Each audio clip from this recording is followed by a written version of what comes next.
अब आइए आगे बढ़ते हैं। हाथरस कांड को लेकर एक नया वीडियो सामने आया कि सीसीटीवी फुटेज है, आपको दिखाते हैं जिस तरीके से भगदड़ वहां पर मची। बहुत बड़ी संख्या में लोग सत्संग में शामिल होने के लिए वहां पर पहुंचे हुए थे और वहां अचानक से भगदड़ की स्थिति बन गई।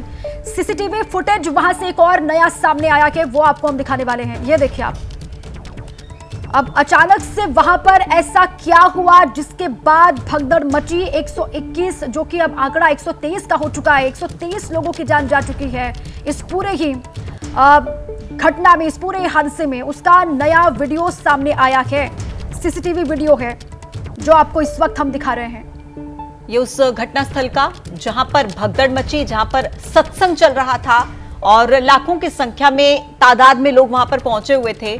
और उसी जगह का एक वीडियो जो इस वक्त सामने आ रहा है वो आपको दिखा रहे हैं। सीसीटीवी फुटेज हाथरस कांड से जुड़ा, जिसमें 123 लोगों ने अपनी जान गंवा दी। बीते कल तक ये संख्या 121 थी, लेकिन आज ये मौत का आंकड़ा बढ़कर 123 तक पहुंच गया है। और अभी भी कई सवाल इस पूरे मामले को लेकर खड़े हो रहे हैं कि इस मौत का जिम्मेदार आखिर कौन है। कई तरह के सवाल प्रशासन को लेकर और आयोजनकर्ताओं को लेकर। और इसी बीच जो सीसीटीवी फुटेज सामने आ रहा है वो हम आपको बता रहे हैं। ये हाथरस कांड का नया सीसीटीवी फुटेज है, जहां पर आपको देखिए 2 लोग यहां पर आपको टहलते हुए नजर आ रहे हैं। 2 सिपाही यहां पर लग रहा है कि ड्यूटी पर गार्ड या फिर तैनात हैं। और ये जो तस्वीर सामने आई, एक्सक्लूसिव तस्वीर हम एबीपी न्यूज पर इस वक्त आपको दिखा रहे हैं। ये बाबा के निकलने के बाद का सीसीटीवी फुटेज बताया जा रहा है। जब बाबा, भोले बाबा जिसको कहा जा रहा है, सूरजपाल जिसका नाम है, बाबा के निकलने के बाद सीसीटीवी फुटेज इस वक्त जो नया सामने आया है इस पूरे ही हाथरस कांड के बाद, वो आपको हम इस वक्त दिखा रहे हैं। अब जो तस्वीर वहां की उभर करके सामने आई, कहा यह गया कि 80,000 लोगों के जुटने की परमिशन मांगी गई थी, लेकिन यहां पर लोग पहुंचे 2.5 लाख के करीब। और वहां से जब भगदड़ मची तो बाबा सूरजपाल को लेकर यह कहा गया कि वो वहां से उस वक्त रवाना हो चुका था। और बाबा के निकलने के बाद का ये इस वक्त फुटेज बताया जा रहा है। अब कैसे हादसा हुआ, कौन जिम्मेदार है, कहां पर लापरवाही हुई और बाबा अंडरग्राउंड कहां पर हो गया है इस हादसे के बाद, कहां छिपा हुआ है। लगातार टीमें अलग अलग हिस्सों में दबिश दे रही हैं, लेकिन अभी तक कोई सुराग नहीं लगा के। ये नया वीडियो जो सामने आया है, सीसीटीवी फुटेज है बाबा के निकलने के बाद का, वो आपको हम दिखा रहे हैं। अब बाबा यहां से किस तरीके से भागा है, इसको लेकर सियासत भी लगातार हो रही है। बहुत सारे सवाल, जिम्मेदारी, जवाबदेही किसकी है, इसको लेकर सीएम योगी ने भी ये कहा कि सख्त एक्शन लिया जाएगा जिसकी भी जिस स्तर पर भी लापरवाही है। सरकार दोषियों को बख्शेगी नहीं, ये कहा जा रहा है। इस बीच ये नया वीडियो भी सामने आया कि हाथरस कांड का सीसीटीवी फुटेज है जो इस वक्त हम दिखा रहे हैं।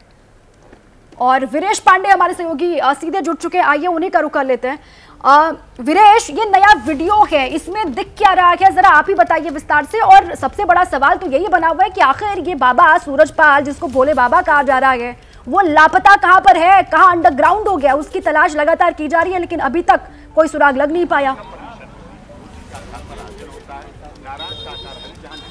देखिए, जिस तरीके से अभी आप फ्रेम में देखिए, एपी सिंह है, ये बाबा के वकील हैं, सुप्रीम कोर्ट के वकील हैं, ये पहुंचे हैं। अभी इससे पहले विश्वनाथ पाल जो प्रदेश अध्यक्ष हैं बसपा के, वो भी यहाँ पहुंचे। तो यहाँ पर एक जो राजनीति है वो चरम पर है। और हर सवाल यही पूछा जा रहा है कि बाबा कहाँ है, बाबा के जो सेवादार हैं जिनकी बड़ी भूमिका है वो कहाँ है। जो सीसीटीवी फुटेज सामने आया है उसमें साफ दिख रहा है कि किस तरीके से सेवादारों की भूमिका है, किस तरीके से वहाँ भगदड़ मची और किस तरीके से वहाँ पर लोगों को रोकने की कोशिश की गई। तो ये जो भूमिका है बाबा की और बाबा के सेवादारों की, उस पर सवाल खड़े हो रहे हैं। और ये सवाल इतने बड़े हैं कि इसका जवाब नहीं सूझ रहा है। बार बार जब मैंने एपी सिंह से पूछने की कोशिश की तो एपी सिंह कह रहे हैं कि ये सनातन धर्म है और ऐसे में बाबा के ऊपर ऐसा आरोप लगाना ठीक नहीं है। बाबा ने जो कहा है, बाबा का कोई दोष नहीं है, बाबा के पीछे जो इतने लाखों भक्त खड़े हैं। तो ऐसे में हम जो भूमिका देख रहे हैं बाबा की वो काफी संदिग्ध है और यही मानकर पुलिस प्रशासन भी बाबा की खोजबीन कर रही है। न केवल यहाँ पर यानी हाथरस में बल्कि आसपास के जिलों में खोज हो रही है। पंजाब, हरियाणा, दिल्ली और उत्तराखंड की सरकारों से पुलिस के संपर्क में भी है यूपी पुलिस। जगह जगह छापेमारी भी की जा रही है। तो धीरे धीरे परत खुल रहा है। एक बात यहाँ पर सामने आ रही है कि जो ये स्थल है यहाँ पर जहाँ मैं खड़ा हूँ, यहाँ घटना होती है और घटना के जो सड़क के उस पार जहाँ बाबा की सभा चल रही है वहाँ पर हम देखें तो जो एक महिला के शव की बात दिखाई दे रही थी कि वहाँ भगदड़ से पहले एक महिला का शव वहाँ सामने आया। कुछ यहाँ प्रत्यक्षदर्शी इस बात को भी कह रहे हैं। तो बहुत सारी यहाँ पर